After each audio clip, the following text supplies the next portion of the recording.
ये एक तरफ है, और Umar Ata Bandial chief justice of Pakistan वो डट के खड़ा हुआ है, उसके साथी खड़े हुए हैं कि जी हमने ये आइन का तकाजा पूरा कराना है कि 90 दिन के अंदर इलेक्शन हो। आप ये देखें, 90 दिन के अगर इलेक्शन नहीं होते, ये भी सोच रहे,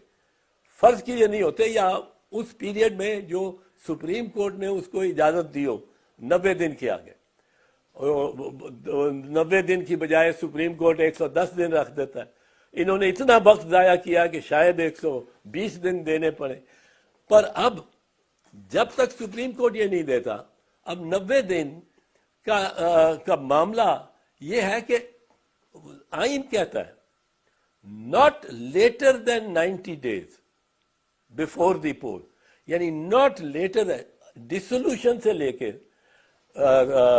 वो जो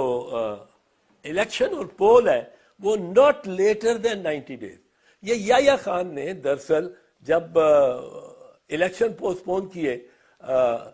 लामतनाई तौर पे इंडेफिनेटली, तो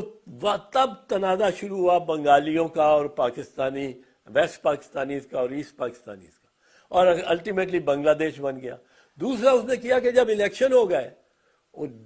2 साल बाद इलेक्शन कराए 90 दिन कह के, जब इलेक्शन हो गए तो उसने इंतकाल इक़्तिदार नहीं किया, पार्लियामेंट को